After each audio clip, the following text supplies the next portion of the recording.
Rádio Slovensko, Slovensku.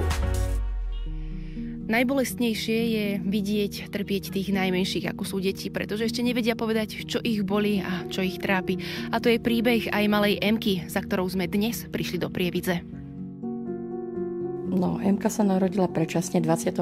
týždni s hmotnosťou 480 gramov a 28 cm. To bola strašne malinká, proste šance na život, skoro žiadne. Išlo o to, že sa mi zvýšil tlak a bol to už vlastne HELP syndrom.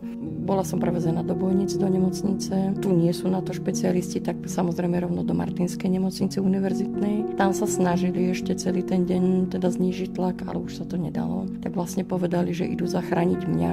Nakoniec to dopadlo tak teda, že Emka sa narodila, síce ju hneď po narodení museli oživovať. Ako si to celé prežívala? Ja som tomu stále verila. Neviem prečo, bola som presvedčená o tom, že udeje sa nejaký zázrak a že to proste dá. Emka síce prežila, ale ja som vlastne bola pozrieť hneď ráno. To bolo len, ani kožu nemala, ani proste mala 28 cm, to bola len taká malinká bábika, no, taká handrová. Všetko to, čo sa dialo, sa aj podpísalo pod Emkine diagnózy. Čo všetko ju vlastne trápi? Samozrejme, ono časť mozgu potom odumrela. Má detskú mozgovú obrnu, hypotonickú, to znamená, že ochabnuté svalstvo, že teoreticky by mala byť ležiak. Ale neleží. Ale neleží. Neleží vďaka tomu, teda, že sa snažím oslovať rôzne nadácie, neziskové organizácie. Potrebné sú neustále a pravidelné rehabilitácie.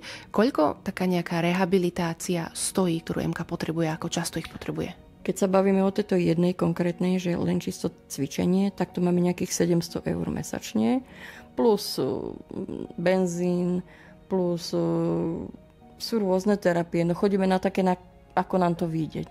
Čiže ale najdôležitejšia, alebo taká najprospešnejšia pre ňu je práve tá s tými Egypťanmi, tá terapia, no? Áno, to je proste niečo úžasné a ja do konca života im budem vďačná za to, čo všetko dokázali. Emka chce na nohy, povedali mi, že do roka chodiť bude a vidíme krásne výsledky. Pomôžme Emke absolvovať všetky potrebné rehabilitácie, ktoré potrebuje, aby sme ju spoločne postavili na nohy. Rádio Slovensko, Slovensku. Pomáhame už 5. rok.